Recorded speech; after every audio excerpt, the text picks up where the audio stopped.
됐습니다. 학사매야. 7시 반부터 한다 그래가지고 저녁을 먹고 왔어요. 그랬더니 와서 또 먹으라 그래가지고 또 먹었어요. 배가 불러서. 배가 부르면 이렇게 행복해요. 배고프면 짜증나고. 행복한 시간입니다. 그래서 여러분들은 어떻게 생각하시는지 모르겠지만 저는 여러분의 샤브옷의 남자라고 생각하는데 맞습니까?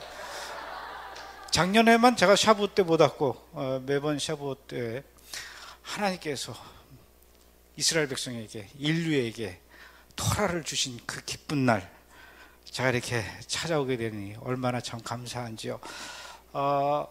십계명이 어디 있을까? 하나님께서 그 이스라엘 백성들에게 주셨던 그 토라를 주셨던 장소, 신의 산. 어려서부터 그렇게 가보고 싶었어요. 그래서 아주 오래전에 이스라엘에 갔다가 신의 산을 가자 생각을 해가지고 시나이 반도로 갔습니다. 시나이 반도는 이스라엘이 아니라 이집트예요. 그래서 이집트에 가서 하룻밤을 자고 다음 날 드디어 이제 신의 산을 가기 위해서 그 이집션이라 그러죠. 이집트 사람 가이드를 하나 고용을 해서 야, 내가 신의 산 정상에 가려고 하니 나를 안내해다오.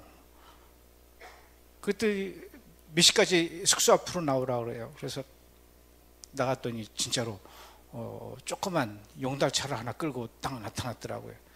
그래서 그 뒤에 올라탄 다음에 야, 이제 드디어 나는 모세가 하나님을 만났던 그 신의 산에 간다 그러고 막 기쁜 마음으로 달려갔는데, 차를 타고 갔는데 한 1시간 정도 가더라고요. 숙소에서. 그러더니 이제부터는 산을 올라가야 된대. 오케이, 올라가자.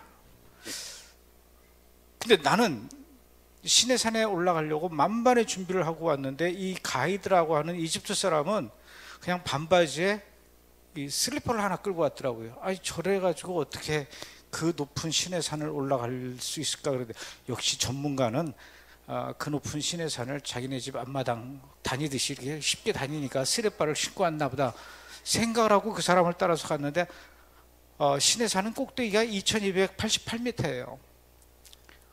저 백두산이 2700m 정도 되니까 백두산보다 조금 낮은 2200m, 굉장히 높은 산이죠. 그 산 꼭대기를 올라갈 줄 알고 열심히 올라갔는데 1시간 정도 올라갔나? 그럼 얼마나 올라갔겠어요? 그 슬리퍼를 신고. 근데 여기가 신의 산이래요. 이건 아닌 것 같아요. 내가 이게 아니다. 그랬더니 네가 신의 산 가자고 그래서 왔다 그랬더니 그래, 신의 산, 여기가 신의 산 맞는데 신의 산이래요. 제가 지금 여러분들께 드리는 말씀은 한국말로 하는 거고 이걸 이집트 말로 하면은 이 신의 산을 사이나이 마운틴이라고 그러는데 이 친구가 나를 사이나이 마운틴이 아니라 가이나이 마운틴으로 간 거예요. 분명히 내가 신의 산에 가기를 원하는 걸 알면서도 이 친구는 나를 속이고 여기가 가이나이 마운틴이다. 네가 처음에 가이나이 마운틴 가자고 해서 나는 일로 데리고 왔다. 그래서 사기를 당했어요. 못 갔어요. 그러다가 나중에 드디어 이제 2008년도에 12월 31일 1월 1일 아침을 신의 산에서 한번 맞이해 보자. 그리고 우리 집사람하고 진짜 신의 산을 올라갔습니다. 올라가서 산 꼭대기에 딱 도착을 했는데 새벽에 가요. 한 새벽 2시쯤에 출발합니다. 산 밑에서 정말 힘들게 산 꼭대기에 올라가서 드디어 산 꼭대기에 도착이 됐는데 그 자리가 하나님이 모세를 만나주신 그 자리. 궁금하시죠? 보여드릴까요? 좀 보여주세요. 이게 산 꼭대기예요. 뭐가 보입니까? 구름이죠. 네. 다음 장면. 이게 새벽에 해 뜨기 전에 신의 산 꼭대기입니다. 여기서 어떻게 하나님을 안 만날 수가 있겠어요? 아무리 믿음이 약한 자도 여기서는 하나님의 음성이 막 들리는 거예요. 어디선가 저 끝에서 빛이 내려가지고 막 해서 저 옆에 있는 바위에 칙 하면서 10계명을 팔 것 같아. 다음 장면 보여주세요. 그렇게 감동적일 때 우리 집사람이 이렇게. 다음 장면이요. 저 끝에 있는 사람이 우리 집사람이고, 그 다음 장면. 이 사람은 이렇게 멋있는 남자가. 제가 지금 그 시내산에서 떠오르는 태양을 찍는 아주 굉장히 매력 있는 남자. 다음 장면이요. 이건 이제 해가 다 뜬 뒤에 시내산 꼭대기입니다. 다음 장면 한번 보여주시죠. 올라갈 때는 몰랐는데 깜깜하니까 그냥 올라가는 거예요. 얼마나 높은지도 모르고. 그리고 이제 해가 다 뜬 다음에 내려오는데, 내려오면서 알게 되더라고요. 야, 내가 오늘 새벽에 저렇게 높은 데로 올라갔구나. 내려오는 장면입니다. 저 산거, 저 끝에가 2285m의 산 꼭대기 시내산입니다. 이 시내산 또 가고 싶은데 지금은 갈 수가 없어요. 왜냐? 이제 없어도 됩니다. 화면. 이제는 못 가죠. IS 때문에 못 갑니다. 한국 사람은 저 시나이 반도를 들어갈 수가 없어요. 여행 금지 구역입니다. 그래서 가고 싶어도 갈 수 없는 데가 시내산이 됐는데, 시내산뿐만 아니라 이제는 갈 수 없는 데도 많이 있죠. 이스라엘도 지금 못 가고 있지 않습니까? 누가 그러더라고요. 굉장히 비극적인 얘기인데, 여권 들고 우리가 전 세계 여러 나라를 자유롭게 다니던 자유여행의 시대, 그 자유여행의 마지막 수혜자가 우리들일 것이다. 앞으로는 옛날처럼 저렇게 이집트 시나이 반도의 시내산에 올라가고 이스라엘을 1년에 대여섯 번씩 그렇게 자기 집처럼 드나들던 시대는 이제는 앞으로 할 수가 없다. 왜냐? 코로나 때문에 그렇다는 얘기죠. 이 바이러스가 얼마나 무서운지, 이제는 바이러스가 어느 정도 진정이 된다 하더라도 비행기 좌석이 변한대요. 전에는 비행기 좌석을 이렇게 여러분들 타보셔서 아시겠지만은 2명, 3명, 2명, 또는 3명, 4명, 3명 이렇게 앉았잖아요. 근데 이제는 이 바이러스 때문에 같이 앉는 게 싫은 거예요. 그래서 어떻게 하냐면은 3명, 4명, 3명 이거를 한 명, 한 명, 한 명 이렇게 한다는 거예요. 널찍함치 앉아서 한다는 얘기죠. 그러면은 비행기에 그만큼 승객을 많이 못 태우지 않습니까? 그러니까 비행기 요금이 자동적으로 올라가겠죠. 3배가 된대요, 앞으로. 지금까지 이스라엘에 100만 원으로 갔다 오신 분들은 앞으로 이제 최소 300만 원으로 올라갈지도 모른다는 얘기예요. 비행기 값이 올라가면서 동시에 뭐가 변화가 생기냐면은 비행기 기내 서비스가 없어진다는 거예요. 그 밥을 안 준다는 거예요. 그러면 서울에서 이스라엘까지 가는데 10시간 걸리는데, 갈 때는 12시간, 올 때는 10시간 이렇게 걸리는데 그 밥을 어떡하냐고요. 그래서 앞으로는 비행기가 장거리가 없어진다는 겁니다. 그러니까 앞으로는 이스라엘 가려면은 3시간 갔다가 배고플만 하면 내리고 다른 비행기로 갈아타서 또 저만치 가다가 배고플만 하면 또 비행기가 멈추고 다른 비행기로 또, 앞으로 이스라엘 가려면 3번 내지 4번을 갈아타야 될지도 모른다는 얘기예요. 이런 시대가 옵니다. 이 얘기는 뭐냐면은 인류 문명과 인류 역사는 코로나 이전과 코로나 이후로 바뀐다. 이 바이러스를 기준으로 해서 바뀌는 거예요. 지금 많이 바뀌고 있지 않습니까? 우리도 이렇게 지금 다들 마스크 쓰고 이렇게 멀찌감치 떨어져 앉아 있고 이런 상황인데, 이스라엘이라고 해서 예외는 아니죠. 이스라엘은 그 2월 달에 2월 22일 날 대한항공 비행기가 거기 도착했을 때 그 바이러스 확진자가 나타났다 가지고 난리치면서 그 비행기에 2시간 동안 한국 사람들 앉혀놓고 있다가 내리지도 못하게 하고 유대인들만 내리게 한 다음에 그 비행기가 다시 한국으로 왔잖아요. 가! 그래서 세계에서 최초로 국경 봉쇄를 한 나라가 이스라엘이에요.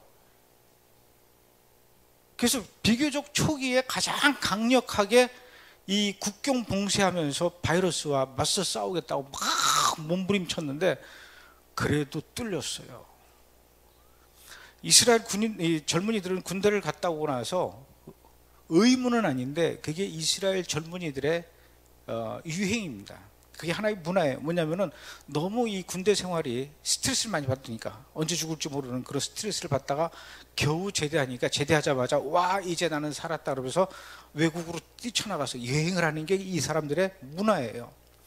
남자고 여자고 젊은 애들은 딱 제대하면 외국을 나가는데, 외국에 나갔다가 돌아온, 이태리 갔다가 온 유대인 청년이 이스라엘로 돌아왔는데 자기가 확진자인 줄 모르고 축구장에 간 거예요.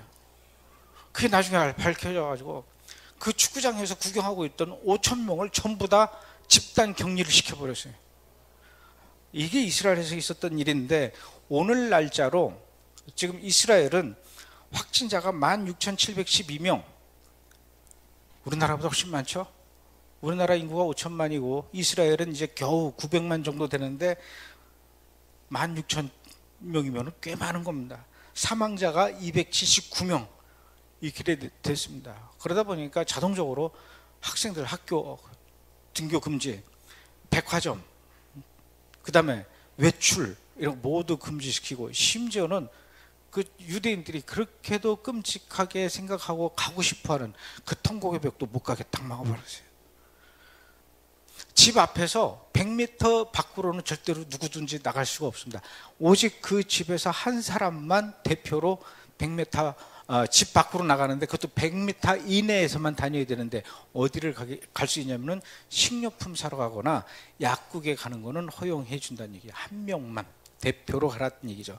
택시 타도 안 되고 버스도 다니지 않고 전철도 다니지 않고.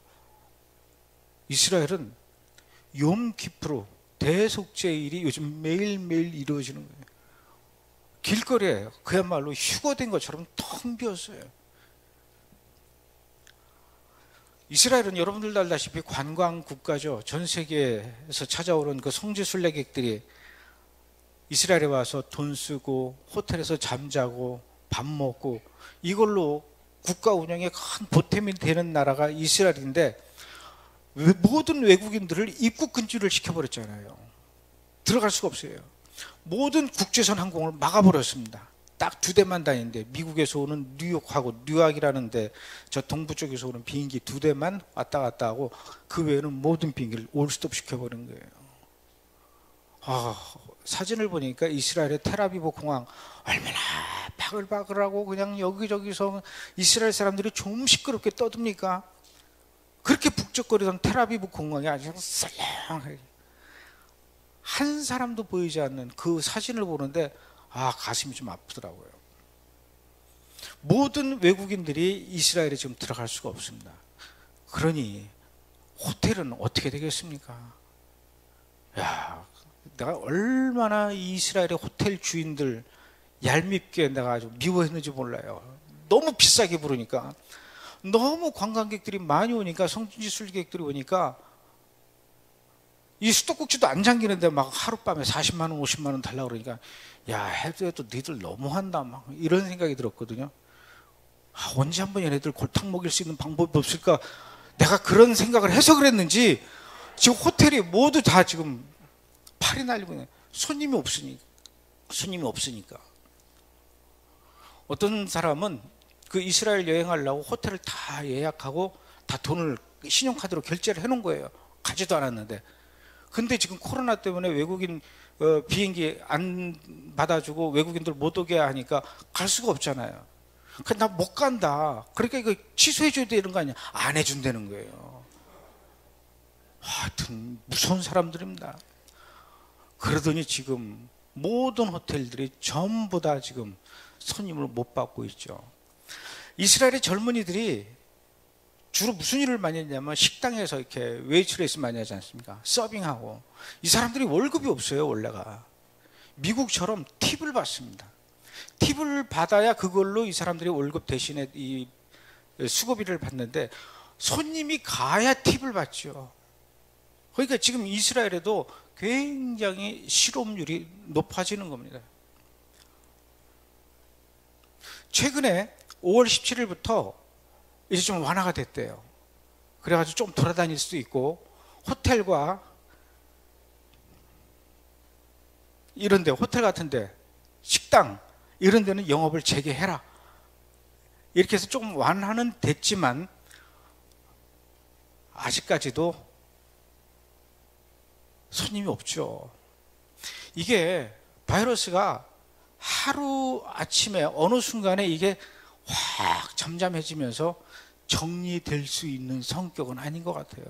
우리나라도 그렇지 않습니까?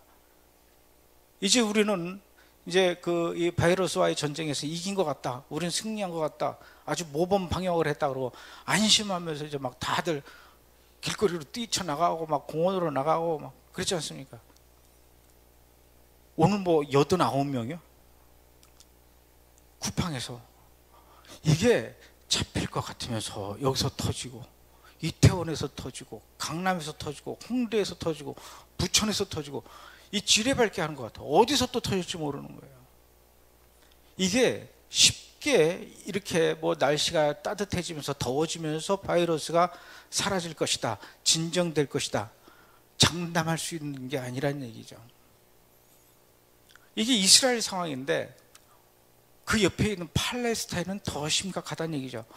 팔레스타인은 오늘 날짜로 확진자가 얼마냐면요, 423명, 사망자 2명 밖에 없어요. 신기하죠? 어떻게 그 팔레스타인 사람들이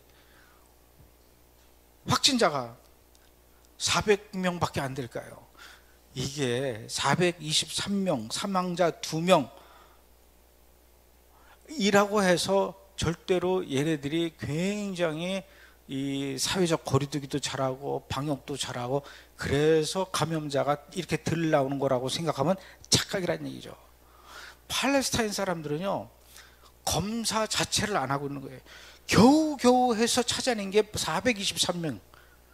사람들이 죽긴 죽었는데 이게 바이러스 때문에 죽었는지 뭐 때문에 죽었는지를 모르는 거예요. 그러니까 감염자가 423명이라고 해서 이게 다가 아니란 얘기입니다. 왜 제가 그런 얘기를 자신 있게 하냐면은 사실은 내가 보기엔 여기 한 20배 이상은 곱하기를 해야 될 것 같아요. 8,000명 이상 될 것 같아요. 왜냐? 세상에 더럽게 짝이 없는 사람들이 팔레스타인 사람들이에요. 위생 개념이라는 게 없습니다. 식당에 가서 피타빵이라고 아시죠? 이스라엘 사람들이 먹는 빵, 피타빵을 먹으려고 주문을 하는데 식당 안에 들어가서 안 먹고 식당 앞에 그 파라솔 같은 데 있길래, 아랍 동네입니다. 거기 가지고 피타빵 달라고 이렇게 했더니 조금 이따 피타빵을 갖고 와요. 이 서빙하는 그 아랍 청년이. 근데 그 빵이 얼마나 오래됐는지 딱딱한데 들고 오면서 탁탁탁 치는데 먼지가 풀풀 날리는 걸 갖다 주는 거예요. 그래도 배고프니까 그걸 먹었어요. 우리 집사람하고 둘이 앉아서 막 먹고 나서 이제 떠나려고 하다 보니까 화장실을 갔다 가야 될 것 같아요. 그래서 그 화장실이 어디냐 그랬더니 식당 뒤로 돌아가라 그랬더니 아랍 사람들 화장실 얼마나 더러운, 정말 가기 싫은데 할 수 없이 가는 거예요. 그래서 그 화장실을 이렇게 가려고 이렇게 뒤로 돌아갔더니 세상에, 아까 그 남자 종업원이 탁탁 털면서 갖고 오던 그 피타빵이 그 화장실 앞에 잔뜩 쌓여 있는 거예요.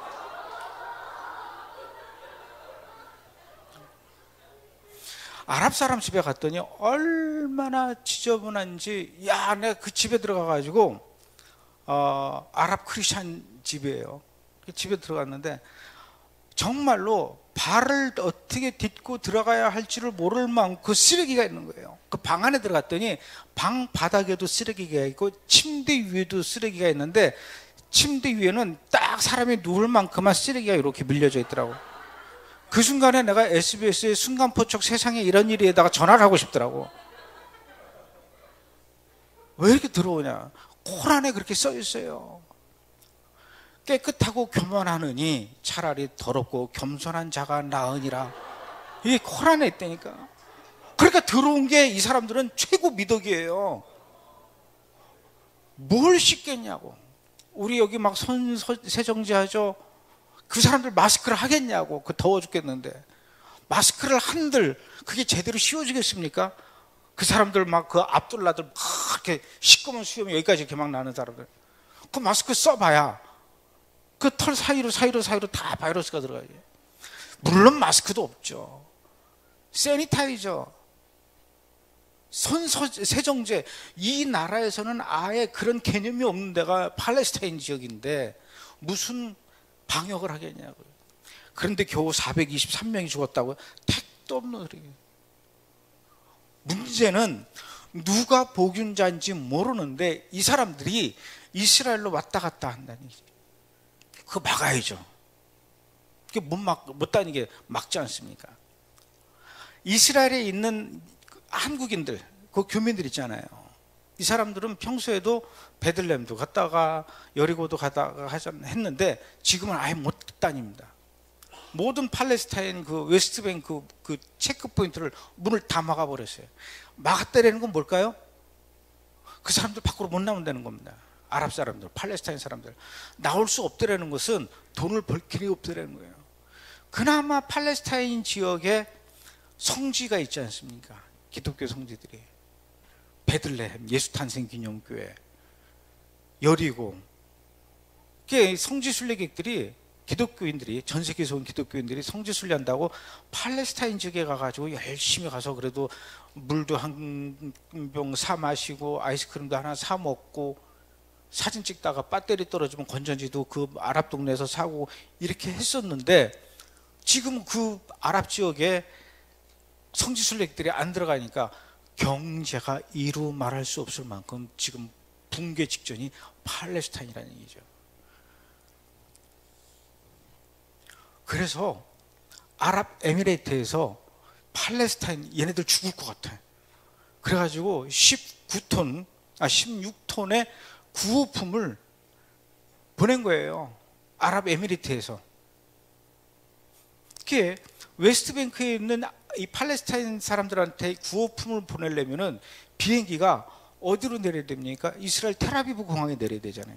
그래서 그 텔아비브 공항에서 받아가지고 이걸 아랍 동네 팔레스타인 지역에 가서 나눠주려고 그러는데 16톤을 이거를 팔레스타인 자치 정부의 최고 수장인 아바스가 안 받아. 안 받는다고 그랬어요. 그 돌려보냈어요. 돌려보내는 게 아니라 아예 그냥 거부를 해버렸어요. 그거 왜 그래?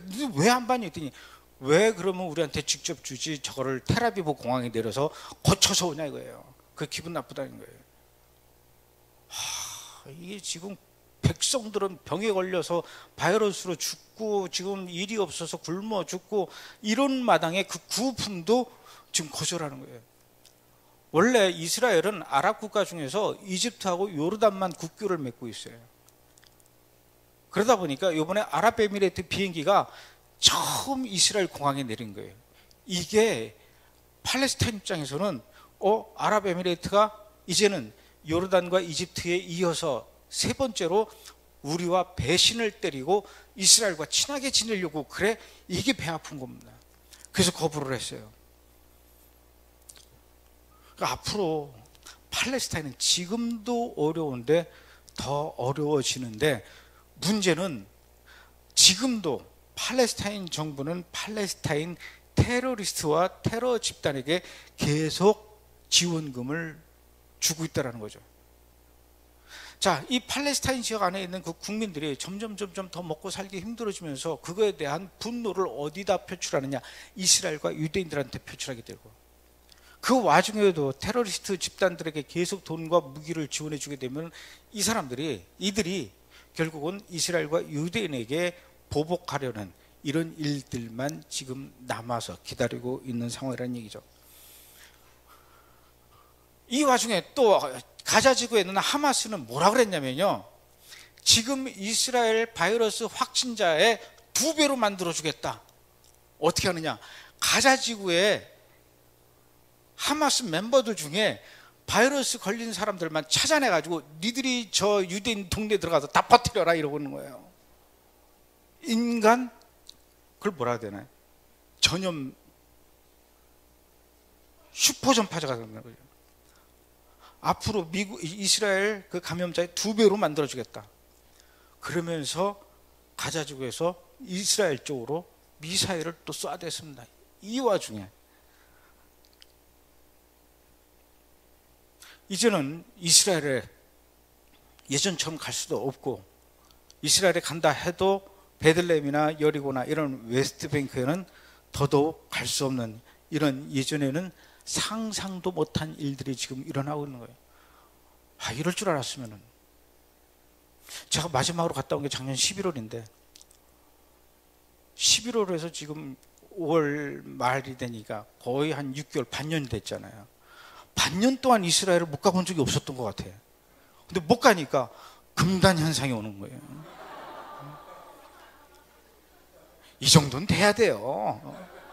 여러분들은 금단 현상이 안 오십니까? 막 손이 부들부들 떨려서. 그런 생각을 해요.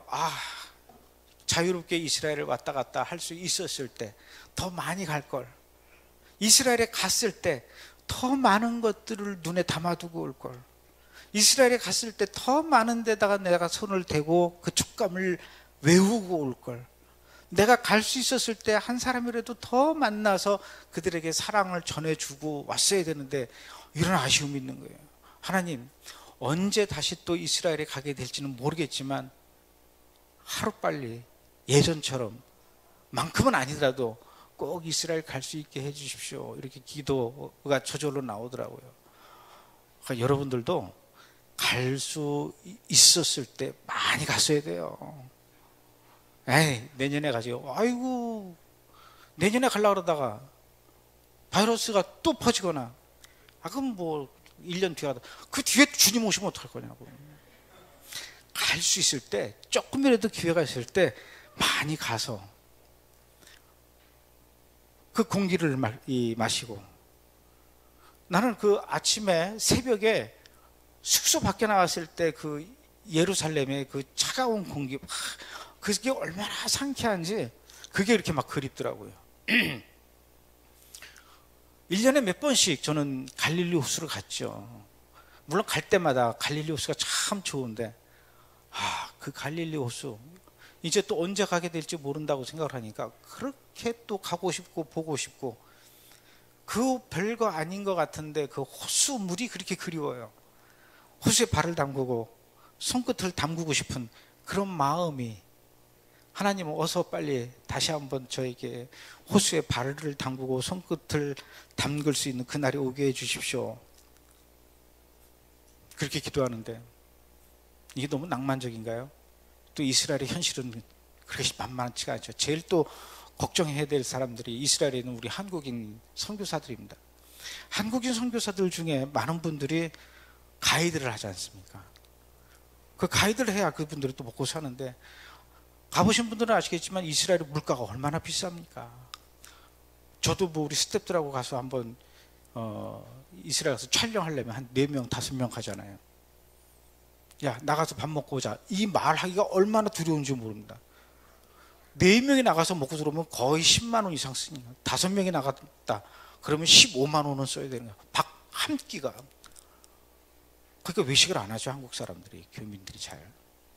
그 정도로 생활비가 비싼데 그 비싼 생활비를 충당하기 위해서 할 수 있었던 것이 가이드인데, 이 성지순례 가이드는 성지순례객들이 와야 가이드를 하죠. 그 이스라엘 땅에서 관광객의 시를 찾아볼 수가 없는데 한국 사람들이 돌아다니질 않는데 어떻게 가이드를 합니까? 그러니까 이분들이 더더욱 지금 상황이 심각하다는 얘기죠. 그래서 어떤 사람들은 거기서 나올 수밖에 없고, 어떤 분은 나왔다가 잠시 나왔는데 못 들어가 보는 거예요.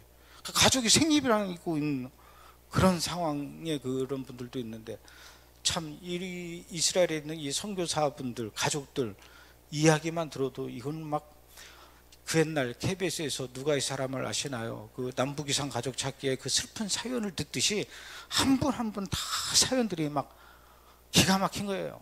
뭐 어떻게 다 도와줄 수는 없고, 그 정도로 지금 그분들이 어려움을 겪고 있다. 그런가 하면은 이 코로나 때문에 이스라엘에서 어렵고 부정적인 일만 있었던 것은 아니라 또 반대로 놀라운 일도 일어났어요. 그동안 17개월 동안 이스라엘엔 정부가 없었습니다. 총리가 있긴 있지만 임시총리였어요. 이 정치에 리더십이 없는 거예요. 각 장관은 있지만 임시장관들은 임시내각으로 이렇게 꾸려나갔지 정식 정부가 없었어요. 그런 상황에서 이 바이러스가 터져버리니까 그다음부터는 이제 막 난리가 난 거예요. 이걸 빨리 방역을 해나가야 되는데 리더십이 없으니까 안 되지 않습니까? 17개월 동안 이스라엘은 정치가 양분되어 있는데 어떻게 되냐면 보수와 진보, 좌파와 우파 이렇게 나누어져 버리는 거예요. 보수는 어딜까요? 베냐민 네타냐후 쪽이죠. 진보, 좌파, 자기네들은 중도라고 하는데 베니 간츠라고 하는 이쪽이 야당이죠. 서로 이게 통합이 안 되고 서로 으르렁거리고 싸우고 네가 잘했네 내가 잘했니 하다 보니까 17개월 동안 정부가 만들어지지 않은 거예요. 그랬는데 이제 이번에 이 바이러스가 터지면서 이래 가지고는 안 되겠다 해가지고 베니 간츠하고 네타냐후하고 만나가지고 우리 잠시 정치적인 거는 뒤로 미루고 일단 하나로 합쳐서 정부를 만들고 우리 중에 총리를 뽑아서 빨리 이 어려움을 타개해 나갑시다. 그래서 지난 5월 17일 날 이것이 해결이 돼가지고 통합정부가 만들어진 거예요. 이게 어떤 의미가 있냐면은 굳이 우리나라로 예를 들면 더 쉽겠죠? 정부 여당하고 야당하고 당이 하나로 합쳐진 거하고 똑같은 거예요. 베냐민 네타냐후는 아주 보수 우파입니다. 그래서 전통적으로 이 베냐민 네타냐후의 내각 중에 이 샤스당이라고 해서 정통 유대인 당이 있습니다. 그리고 이 중요한 장관들 자리는 전부 다 이 정통 유대인들이 다 맡고 있는 거예요. 특히 내무부 장관은 정통 유대인이 맡고 있어요. 그러다 보니까 절대로 이스라엘에서는 이 유대교 국가로서 유대교 신앙 안에서 똘똘 뭉쳐서 우리가 하나님의 백성으로 거룩하게 살아야 된다는 것이 이 보수 우파. 근데 저 반대쪽은 베니 간츠는 자유주의죠. 좌파 진보라고 이제 자기네들은 그렇게 얘기하는데 뭐냐면은 지금이 2000년 전에 이스라엘도 아니고 21세기를 내다보고 앞으로 나가야 될 이스라엘이 언제까지 이렇게 과거의 율법에만 매달려서 살아야 되느냐. 이제 앞으로는 이스라엘에서 국제화 시대에 맞춰서 바뀌어 나가야 되는데 안식일 무슨 개풀 뜯어 이런 식으로 얘기를 하는 거예요. 그래서 앞으로 안식일에도 백화점 다 열고 안식일에도 공무원들 일하고 안식일에도 할 거 다 하고. 사실 그동안 안식일을 이 유대인들이 철저하게 지키는 것까지는 좋았는데 이게 불편한 게 많잖아요. 사실 평일날은 사람들이 출퇴근하고 막 그래야 되기 때문에 이 도로 공사를 잘 못하는데 토요일날 안식일날 공사를 하면 참 좋거든. 사람들이 안 다니니까 빨리빨리 할 수 있고. 그렇게 하기를 원하는데 이걸 보수 우파 쪽에서는 무슨 소리냐 안식일날 다시 해야지 이렇게 했는데 이 베니 간츠는 앞으로는 관광객들을 위해서 안식일에도 백화점 열고 안식일에도 저 병원 열고 안식일에도 돈 벌 사람들은 벌고 안식일에도 일할 사람들은 공사장에서 도로 공사도 하고 비행기도 띄우고 이렇게 해야 된다. 이게 지금 먹혀 들어가는 거예요. 이스라엘 사람들한테. 그리고 무슨 이스라엘의 유대교 믿는 사람들만 받아. 유대교 안 믿는 사람도 받아야지. 모든 사람들의 종교를 다 존중해 줘야 돼. 불교도 들어와, 힌두교도 들어와, 이슬람도 들어와. 그러다 보니까 누가 또 들어오게 됩니까? 예수 믿는 메시아닉 주들도 들어와 이렇게 되는 거예요. 메시아닉 주들 입장에서 보면 이 얘기가 굉장히 달콤한데 그것만 또 다가 아니라 우리는 모든 인류를 다 사랑하고 우리는 패밀리야. 이 세상엔 남자와 여자만 있는 게 아니라 남자와 여자가 합쳐져 있는 것도 우리는 존중해 줘야 되고 남자와 남자 커플, 여자와 여자의 커플도 존중해 줘야 돼. 이게 베니 간츠 정당의 주장이에요. 그러니 베냐민 네타냐후하고 베니 간츠가 이게 둘이 합쳐질 수가 없는데 지금 코로나 때문에 합쳐서 드디어 35대 통합정부가 5월 17일 날 출발을 했어요. 하면서 어떻게 약속을 했냐면 지금부터 1년 7개월 동안은 우선은 베냐민 네타냐후가 총리를 하고 그 이후에는 베니 간츠가 총리를 해라, 나눠서 하겠다. 이게 겉으로 보기에는 굉장히 합리적인 것 같지만 이거 굉장히 심각한 문제가 생기는 거예요. 나라가 정신이 없어지는 겁니다. 그렇지 않을까요? 베냐민 네타냐후의 17개월 동안은 무슨 난식일 날 문을 열어, 절대로 열지 마, 이걸 정책으로 몰고 가다가 나중에 1년 7개월 뒤에는 베니 간츠가 무슨 소리야, 문 열어, 장사해, 돈 벌어, 다 오라 그래, 니들 길거리 나가서 춤춰, 뭐 텔아비브에서, 왜 그렇게 아름다운 동성애 축제를 텔아비브에서만 해? 예루살렘에서도 하고 전국적으로 다 하란 말이야. 국가가 팍팍 밀어줄게, 이렇게 된단 말이에요. 그러니 얼마나 이게 피곤해지는 일입니까? 더군다나 베냐민 네타냐후 정부 쪽에 그 리쿠드 당이라고 하는데, 리쿠드 당에서는 숫자 73석입니다.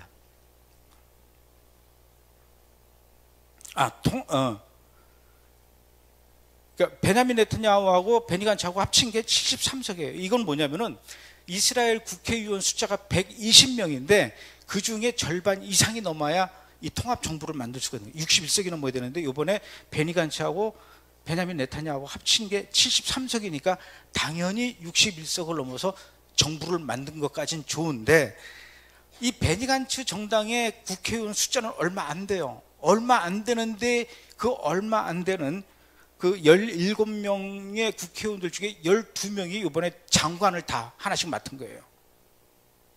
그럼 17명 중에 12명이면은 70% 이상이 전부 다 장관이 돼버린 거예요.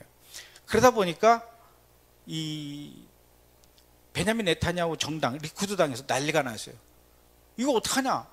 왜 쟤네들만 다 장관 자리를 주고 우리는 이 장관하는 사람이 몇 명 없네.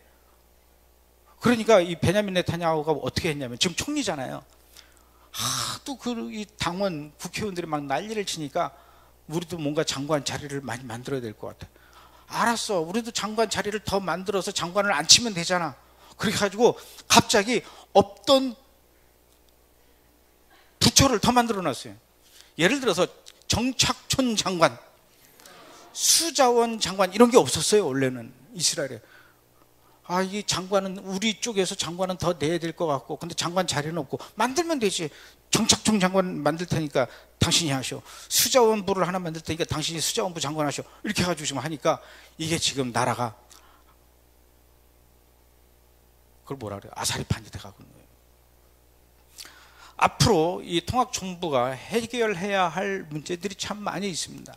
코로나 문제도 해결해야 되고, 경제 회복도 해결해야 되고, 그런데 그거보다도 이 지금 이스라엘의 통합정부한테 발등에 떨어진 불이 하나 있습니다. 이건 뭐냐면, 금년 1월 28일 날 미국의 그 도널드 트럼프 대통령이 중동 평화 협상을 제안을 했잖아요.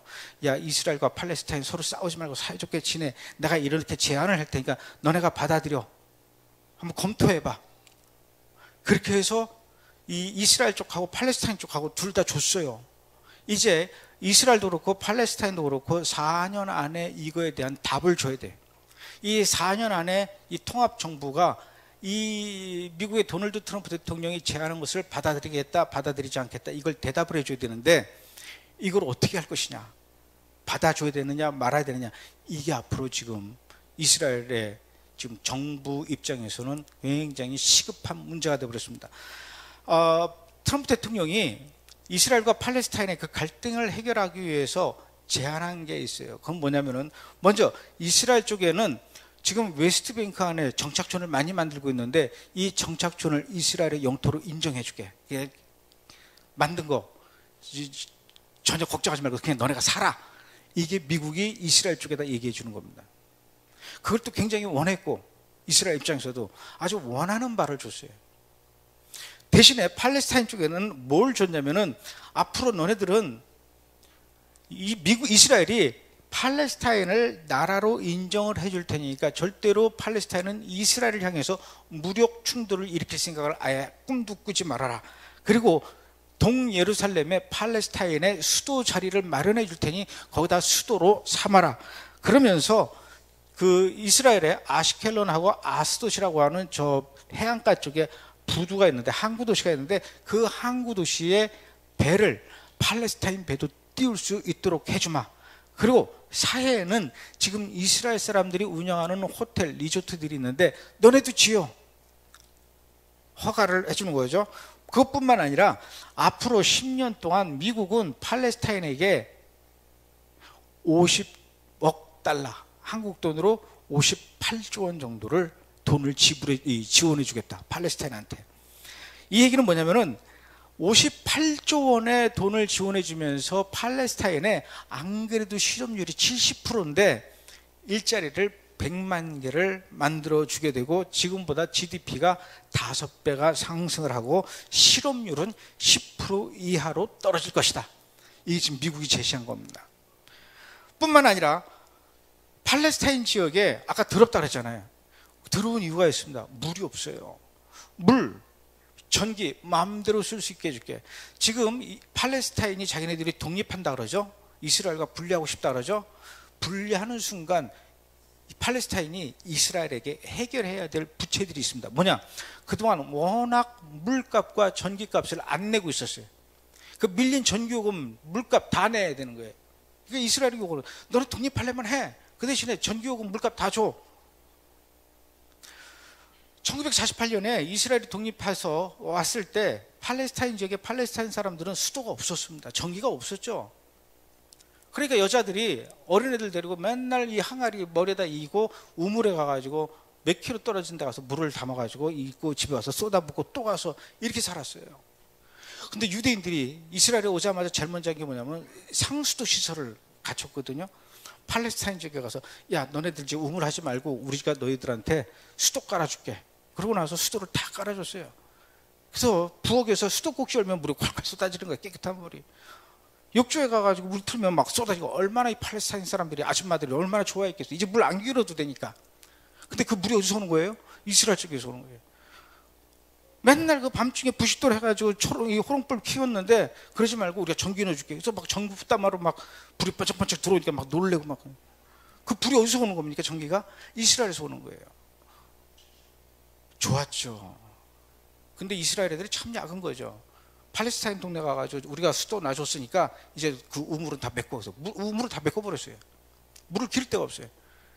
이 얘기는 뭐냐면 수돗물이 편하긴 하지만 물, 전기를 전부 다 이스라엘한테 꽉 잡혀 있다는 거예요. 팔레스타인 애들이 이 유대인 동네에 와가지고 폭탄 터뜨렸어요. 이 폭탄이 어디서 온 건지 조사해 보니까 저 동네에서 왔어요. 그래? 알았어. 잠궈버리는 거예요. 그래서 이 팔레스타인 사람들은 물과 전기에 대한 스트레스가 엄청 커요. 베들레헴 같은 데 가면요, 한 달에 2번만 물이 나옵니다. 그래서 물이 나올 때는 막 동네가 난리가 나는 거예요. 물 받으려고. 받을 수 있는 그릇은 총동원해서 물을 다 받아놓고, 그거 가지고 보름 동안 써야 되는데, 그것도 또 무슨 이 사건이 터지면은 한 달에 2번 나오던 물도 잠궈버리니까 더 기가 막힌 거예요. 이 물과 전기에 대한 스트레스가 컸는데 미국의 도널드 트럼프가 걱정하지 마, 앞으로 너희들한테 물과 전기 마음대로 쓸 수 있게 해줄게. 그러면서 이 팔레스타인 웨스트뱅크하고 가자 지구를 맘 놓고 왔다 갔다 할 수 있는 고속도로도 만들어줄게. 하여튼 58조 원으로 청사진을 얼마나 아름답게 막 보여줬는지 몰라요. 자, 이제 베냐민 네타냐후 하고 베니 간츠는 정부가 구성된 이상 지금부터 4년 안에 대답을 줘야 되는 의무가 있어요. 결국은 1년 7개월 이후에 베니 간츠가 답을 줘야 되겠죠. 우리는 이것을 받아들이겠다, 안 받아들이겠다. 또 팔레스타인도 받아들여야 된다, 말아야 된다 이러고 있는데, 팔레스타인은 어떻게 지금 나오고 있을까? 입장이 택도 없는 소리 하지 마라. 우리를 돈으로 매수하려고 하지 마라. 거부하는 거예요. 특히 제일 중요한 이 중동 평화협상에서 제일 중요한 게 예루살렘 문제죠. 예루살렘에서도 더 중요한 성전산 문제입니다.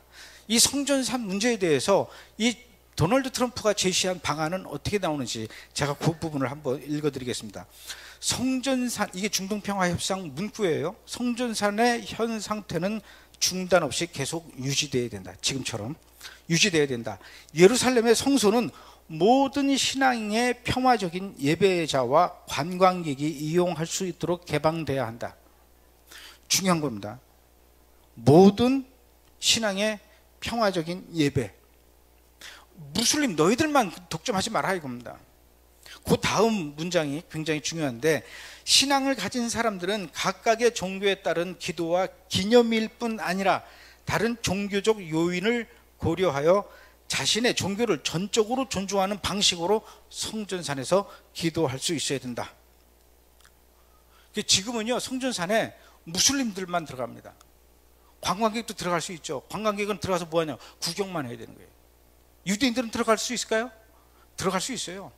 들어갈 수 있는데 들어가서 절대로 저 자리가 옛날에 성전 자리였는데 형제들이요, 잘 보십시오. 저기 옛날 2000년 전에 우리의 성전이 우뚝 서 있던 모습을 상상해 보십시오. 얼마나 아름다웠겠습니까? 우리 다시 저곳에 성전이 세워질 수 있도록 하나님께 기도합시다. 형제들이 기도합시다. 이러다가 큰일 난다는 얘기죠.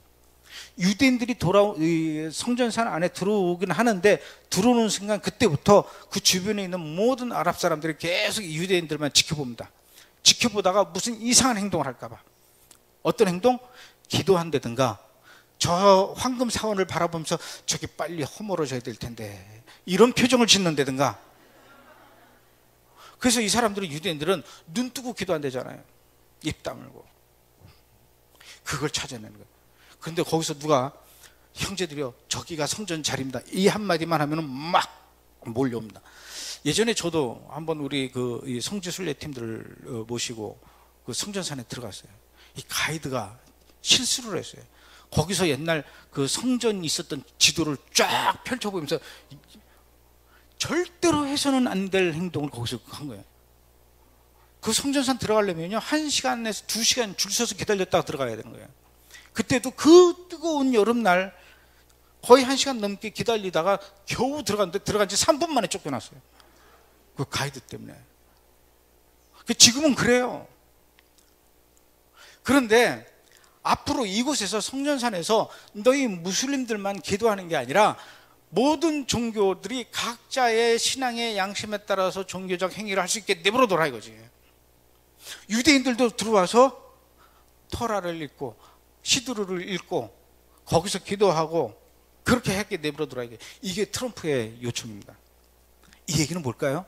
앞으로 안식일에도 유대인들이 그 성전 땅에 들어와서 기도하고 예배를 드릴 수 있게 해라. 이게 뭐냐면, 거기서 종교적 행위를 할 수 있는 시설을 짓게 해라.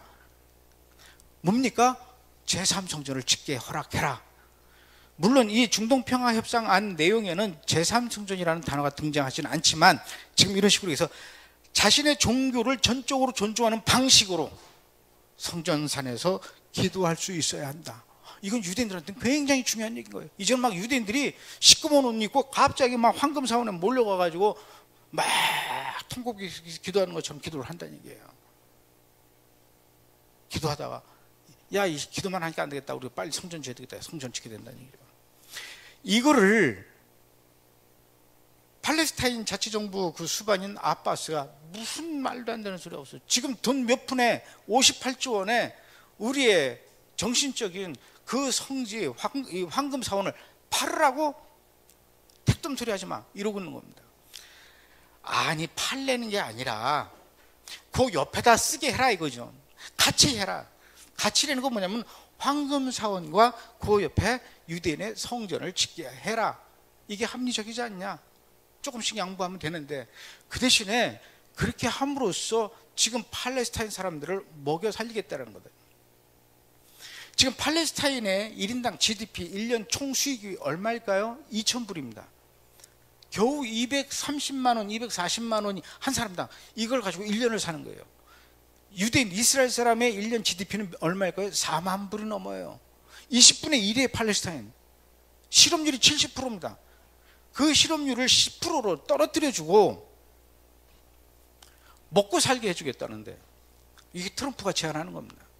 그런데도 아바스는 택도 소리 하지 마라 이러고 있는 거거든요.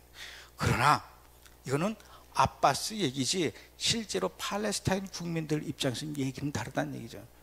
야, 지금 자존심이 문제냐? 우리가 다 죽게 생겼는데 지금 이 바이러스 때문에 관광객도 안 들어와. 우린 먹고 살 길이 막막해. 여기저기서 굶어 죽어가고 있어. 굶는 것도 뿐만 아니라 지금 무슨 병으로 죽는지도 모르고 사람들이 콜록콜록 하다가 다 죽어가고 있는 거예요. 이게 바이러스로 죽은 사람들이 엄청 많은데 이게 파악이 안 되는 게 지금 팔레스타인 지역이라니까요. 가자 지금 더 말할 것도 없죠. 결국은 어떻게 해야 되느냐. 제가 보기에는 4년 이내에 팔레스타인 국민들이 팔레스타인 정치 리더자들에게, 리더십들에게 이렇게 해서는 안 된다. 우리가 현실을 택해야 된다. 그리고 반 나눠줘라. 걔네들 마음대로 쓰게 해라. 이렇게 요구하는 목소리가 커지면서 결국은 트럼프가 얘기했던 중동 평화협상을 팔레스타인 쪽에서도 받아들일 수밖에 없게 된다는 얘기죠. 그러면은 그 성전산을 유대인하고 팔레스타인하고 같이 쓰면서 거기를 누가 관리하느냐? 누가 관리할까요? 이스라엘에게도 관리권을 주지 말고 팔레스타인에게도 관리권을 주지 말고 제3자에게 주자. 그게 어디냐면은 미국이 선택한 나라가 요르단이에요. 야, 요르단 니네가 해라. 그게 현재의 상태입니다. 현재의 상태를 유지한다는 것은 이 요르단 사람들에게 성전성 관리를 맡기게 하는 거예요. 그러면 요르단은 우리에게 관리를 맡기면 내가 팔레스타인은 내가 설득을 하지. 지금 요르단은 굉장히 업돼 있어요. 미국이 우리를 인정하고 믿고 신뢰하고 있구나. 그래서 결국은 이 요르단이 팔레스타인을 설득하고 국민도 정치 지도자들을 설득을 해서 설득하는 게 아니라 그렇게밖에 될 수가 없다라는 거죠. 이제 이스라엘은 베냐민 네타냐후도 그렇고 베니 간츠도 그렇고 뭔가 국민들에게 보란 듯이 업적이 있어야 됩니다. 그 업적으로 이 미국의 도널드 트럼프가 제시한 중동 평화협상을 덥석 받아들일 수밖에 없는 여러 가지 상황이 이어지고 있다는 겁니다. 자, 이게 지금 이스라엘과 팔레스타인 이 바이러스 이후에 벌어지고 있는 여러 가지 상황들이 하나의 길로 지금 좁혀져 가고 있습니다. 그것은 바로 예루살렘 문제, 예루살렘에서도 성전산 문제로 귀결이 되어 가고 있는 상황이라는 얘기죠. 무슨 제3성전이야, 무슨 마지막 때야, 지금 그렇게 아니라고 우겨댈 때가 아니라니까요. 매일매일 이스라엘을 들여다봅니다.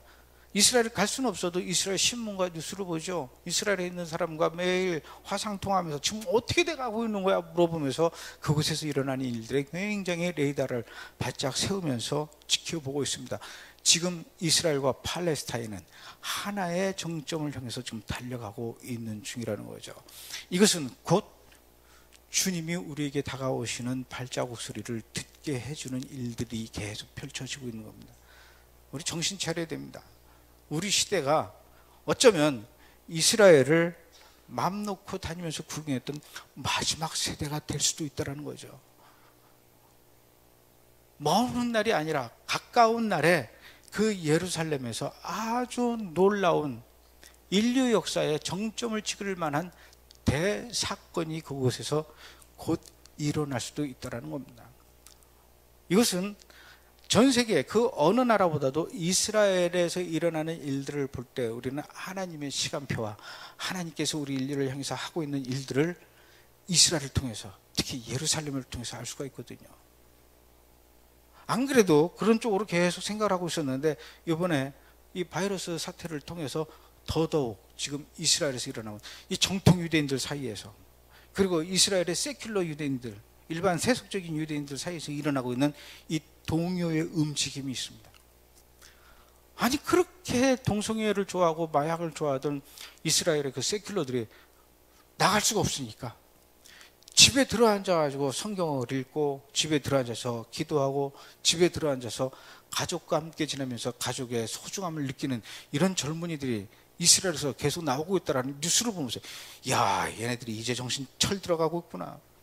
이스라엘이 지금 그렇게 가고 있습니다.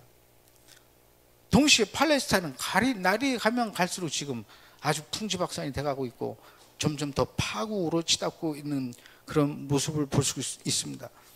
언제 팔레스타인이 결단이 날지 잘 모르겠어요. 그러나 분명한 것은 지금 심상치 않은 일들이 팔레스타인에서 일어나고 있다는 것만 여러분들이 알고 기도를 좀 해주셨으면 좋겠습니다. 이스라엘의 정치인들과 이스라엘의 정통 유대인들, 이스라엘의 세큘러들이 모두 다 하나님의 영이 임해서 성령을 받아서 예수야를 메시아로 받아들이는 그런 날이 오게 하도록 여러분들이 기도해 주십시오. 그리고 팔레스타인 사람들도 이제 더 이상 거짓의 영, 거짓의 종교, 이슬람 종교에서 벗어나서 그들도 하나님께서 이스마엘을 통해서 하시고자 했던 그 축복의 열매들이 그 아랍 사람들에게서 맺어질 수 있도록, 그리고 그 팔레스타인 사람들도 하나님의 영을 받는 그런 일들이 일어날 수 있도록 여러분들이 기도해 주십시오.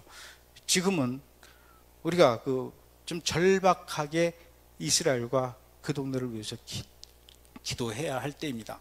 물론 우리나라와 또 뭐 다른 그 문제들로 기도해야 될 게 많이 있죠. 그러나 이스라엘은 그냥 두고 볼 수 있는 그런 문제가 아니라 우리의 모든 삶과 우리의 인생과 우리의 하나님과 우리의 모든 것들이 걸려 있는 문제이기 때문에 더더욱 그렇습니다. 이스라엘에서 지금 일어나는 일들을 좀 더 구체적으로 보시기를 원하시는 분들, 기도 제목 파악해서 같이 기도하고 싶은 분들은 뭐 이미 다 보고 계시겠지만 브레드 TV를 열심히 보십시오. 우리도 요즘 계속 힘든 영적 전쟁을 치르고 있어요. 지난 월요일 날, 화요일이네요. 지난 화요일 날 오후 3시부터 무슨 일이 있었냐면은 세 번째입니다. 홈페이지가 해킹이 됐어요. 브레드 TV 이제 6년 돼 가지 않습니까? 6년 동안 방송을 했으니 얼마나 많은 영상들이 있겠어요. 수천 개가 있죠. 그게 공중분해가 돼서 산산이 다 흔적이 없어져 버렸어요. 브레드 TV.net 쳤는데 아무것도 안 나오는 거예요. 그래서 그걸 개발한 개발업자한테 막 물어보고 막 그랬더니 없어졌대. 이 세 번째입니다. 지금 다시 찾았어요. 찾았는데 그걸 찾아서 이렇게 들여다보니까 화요일 날 오후 3시부터 저녁까지 집중적으로 누군가가 공격을 한 거예요. 그래서 막 그 터키 사진이 올라오고 이슬람 사원 사진이 우리 브레드 홈페이지에 올라오고 막 수천 건의 그런 공격이 들어와 가지고 우리 이 홈페이지 안에서 프로그램이 서로 충돌이 이렇게 가지고 공중분해가 돼서 없어졌대요. 와, 얼마나 황당하든지. 다행히 다음날 아침에 어떻게 해서 돌아왔어요. 지금은 이제 무사히 다시 이제 원상태로 돌아왔는데 이런 일들이 계속 일어날 겁니다. 이스라엘 위해서 기도한다라는 거, 하나님의 공의를 사람들에게 선포하고 깨어 있음을 사람들에게 알려야 하는 그런 일을 하는 거 얼마나 사탄이 싫어하겠습니까? 수단과 방법을 가리지 않고 못하게 하죠. 못하게 하려면 홈페이지를 없애야 되고 저를 공격할 수도 있고, 이런 늘 공격 속에 노출되면서 우리가 일을 하고 있습니다. 브레드 TV를 위해서도 여러분들 같이 기도해 주셨으면 좋겠습니다. 고맙습니다.